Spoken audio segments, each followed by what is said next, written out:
আমি তো জানতাম আমি ৩০০ জন সংসদ সদস্যের সামনে কথা বলছি, ৩০০ জন হামের রোগীর সামনে তো মাননীয় স্পিকার আমি কথা বলছি না। এই সংসদে যারা বসেছেন আপনারা কোনো না কোনো সন্তানের পিতা, এবং বলা হয় পিতার কাঁধে সন্তানের লাশের চেয়ে আর ভারী কিছু হইতে পারে না। I am not sensitive. এখন এখানে সেনসিটিভ আর কোনো জায়গা নাই, এটা অন্য জায়গায়। সন্তানের পিতা আমরা সবাই আল্লাহর রহমতে, কাজে আমাদের দরদ আছে। Though I am looking very young but I have got age, don't get nervous, I am fit.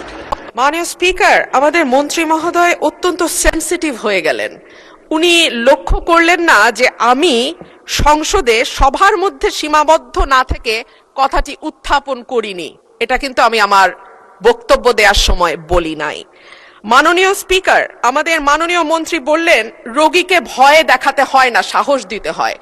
আমি তো জানতাম আমি ৩০০ জন সংসদ সদস্যের সামনে কথা বলছি, ৩০০ জন হামের রোগীর সামনে তো মাননীয় স্পিকার আমি কথা বলছি না। আর সংসদে আমি যদি স্বাস্থ্যের প্রশ্নে বলতে না পারি কথা, সংসদ সদস্যরা যদি ভীত সন্ত্রস্ত হয়ে রোগাক্রান্ত হয়ে যান, তাহলে আর এই সংসদ চালাবো কেমন করে মাননীয় স্পিকার? আমি জুনিয়র সদস্য, আমার বুঝে আসে না।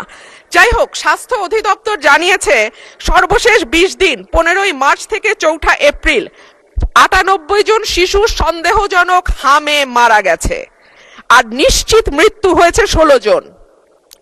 সর্বশেষ ২৪ ঘন্টায় সন্দেহজনক হামে মারা গেছে ৪ জন, নিশ্চিত হামে ২ জনের মৃত্যু হয়েছে। তবে গত ২ সপ্তাহে প্রথম আলো দেশের বিভিন্ন হাসপাতাল কর্তৃপক্ষের সঙ্গে যোগাযোগ করে হামে মৃত্যুর সংখ্যা ৬১ বলে জানিয়েছে। দেশে হামে মৃত্যু হার ছিল ১০ লাখে ১%, আর এখন তা বেড়ে হয়েছে ১৬.৮%। আরো পরিসংখ্যান দিতে পারি মাননীয় স্পিকার, কিন্তু আমি পরিসংখ্যান দেব না। আমি একটা কথা বলি, এই সংসদে যারা বসেছেন আপনারা কোনো না কোনো সন্তানের পিতা, এবং বলা হয় পিতার কাঁধে সন্তানের লাশের চেয়ে আর ভারী কিছু হইতে পারে না। এই যে আমরা যে পরিসংখ্যানগুলো দিচ্ছি মাননীয় স্পিকার, এই শিশুগুলো কোনো না কোনো পিতার কাঁধে কবরে গেছে। সুতরাং এটাকে কেবল পরিসংখ্যান হিসেবে না দেখে একটা মায়ের কান্না, একটা পিতার আর্তনাদ, একটা পরিবারের ধস, এবং চিরজীবনের জন্য একটা পরিবারে যে শোক নেমে আসে, সেটার দিকে আমরা একটু তাকাই। মাননীয় স্পিকার, আমি মাননীয় মন্ত্রীর কাছে প্রশ্ন রাখছি। প্রথম আলোর খবর জানাচ্ছে শুধু হাম নয়, 10 রোগের টিকার সংকট দেখা দিয়েছে দেশে। ইপিআই এর কেন্দ্রীয় গুদামে BCG, penta, BOPD, PCD, MR, TV এই 6 টিকার মজুদ শূন্য। আইপিডি ও টিসিবি টিকার যে মজুদ আছে সেটা দিয়ে চলবে আগামী জুন পর্যন্ত।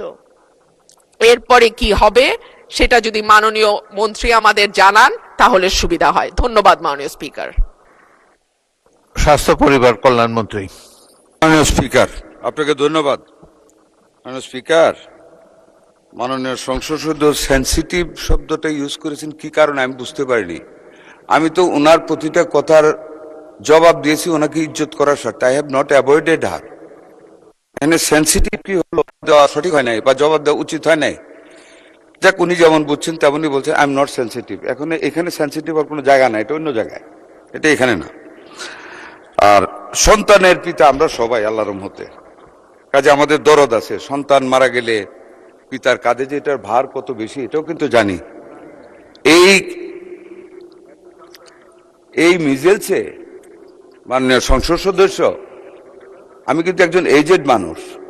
দো I am looking very young but I have got age, don't get nervous, I am fit. মাননীয় স্পিকার, আমি মিজেলসের ওয়ার্ড কিন্তু ভিজিট করেছি despite of my health risk, এবং I cried in Mohakhali infectious disease hospital after the first death of a child due to the lack of intensive care unit at that infectious disease clinic. I cried, but I think you have not visited a ward of measles patients. কাজে আমি কিন্তু বুঝি সন্তান, আমার সন্তানেরা হাম হয়েছিল। I have that awareness. সুতরাং এটা বলেন না দয়া করে। আরেকটা জিনিস আপনাকে বলি, পরিসংখ্যান বিষয়ে একটু দয়া করে ক্রস চেক করবেন। শুধু একটা পত্রিকায় উঠলে এটা আপনি আনছেন, আপনার কোনো দোষ নাই। I am not blaming you মাননীয় সংসদ সদস্য, বাট একটু ক্রস চেক করেন।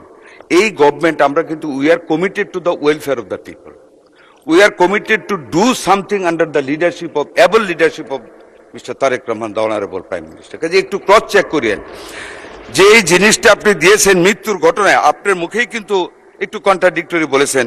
একখানে 98টা মৃত্যুর কথা বলেছেন, আবার নিশ্চিত মৃত্যুর কথা বলেছেন। নিশ্চিত ওয়ার্ডটা এবার ইউজ করা হয়েছে regarding the death only due to the measles attack, যেটা ওয়ার্ল্ড হেলথ অর্গানাইজেশন তারা যেটা নিশ্চিত করেছে আমাদের 41 জন রোগী আমাদের এই পর্যন্ত ওয়ার্ল্ড হেলথ অর্গানাইজেশনের এবং ইউনিসেফের যৌথ সমীক্ষায় ডিউ টু মিজেলস মারা গেছে মাননীয় সংসদ সদস্য।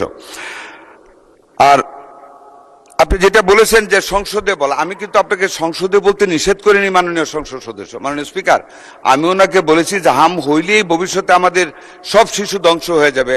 করোনার পরেও বলা হয়েছিল যারা করোনার ভ্যাকসিন নিচ্ছে সকল মানুষ, কেউ পঙ্গু হয়ে যাবে, কেউ কিডনি ফেল হয়ে যাবে, কিন্তু করোনা কিন্তু অনেক বছর হয়েছে চলে গেছে, আমাদের কিডনি এখনো ঠিক আছে, আমিও করোনার টিকা নিয়েছিলাম। কাজে আমি কথাটা বলেছি আমাদের মুখ থেকে হ্যাঁ আশঙ্কা থাকবে, কিন্তু মানুষকে আশঙ্কায় ভুগতে আমরা দিব না, এটি মাননীয় সংসদ সদস্যদের দায়িত্ব। আমরা আইন করব জনগণের স্বার্থে। এইখানে আমি আপনাকে এই জন্য কথাটা বলেছি, হাম হলে তাইলে কিন্তু মায়েরা অনেক কান্না শুরু করবে যে আমার সন্তানের বোধহয় ভবিষ্যৎ চলে গেল। Only for that end in view মাননীয় সংসদ সদস্য আমি বলেছি প্যানিক না সৃষ্টি করার জন্য আমরা কিন্তু ফাইট করতেছি মাননীয় স্পিকার এটার বিরুদ্ধে। আশা করি মাননীয় সংসদ সদস্য ভবিষ্যতে আমাদেরকে ওনার ধারণা দিয়ে জ্ঞান দিয়ে যাতে সেন্সিটিভ না হই আমাদেরকে সাহায্য করবেন। আপনাকে অনেক ধন্যবাদ মাননীয় স্পিকার। মাননীয় মন্ত্রী, টিকার মজুদ শেষ হয়ে গিয়েছে, নীল ব্যালেন্স আছে, সে সম্বন্ধে কিছু বলেন। মাননীয় speaker, I am sorry, I have omitted that. আমাদের টিকার মজুদ আমরা শূন্য থেকে শুরু করেছি, দ্যাটস ভেরি ট্রু। বাট মাননীয় speaker, by that time we are rich. আমাদের হাতে আছে, আমাদের চেইন আছে, আমাদের টাকা আছে। আমরা টাকা অলরেডি আমরা আমাদের ক্যাবিনেট মিটিং থেকে পাস করে দিয়েছি 604 কোটি টাকা। এই সপ্তাহের ভিতরে এডিবি থেকে সুইজারল্যান্ড হয়ে ইউনিসেফের কাছে চলে যাবে। মাননীয় স্পিকার, আরো বলি, আমরা কিন্তু মাননীয় স্পিকার অনলি ইউনিসেফের কাছ থেকে নিচ্ছি, we are not going to tender.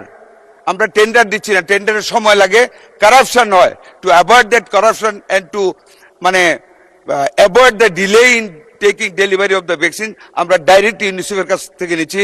এখন ইউনিসেফ, ওয়ার্ল্ড হেলথ অর্গানাইজেশন এবং ওয়ার্ল্ড ব্যাংক তিনটার সংস্থা আমাদেরকে আপ্রাণ হেল্প করে যাচ্ছে বিগত সরকারের ব্যর্থতা থেকে আমাদেরকে শক্ত মজুদ দেওয়ার জন্য। ধন্যবাদ আপনাকে মাননীয় স্পিকার।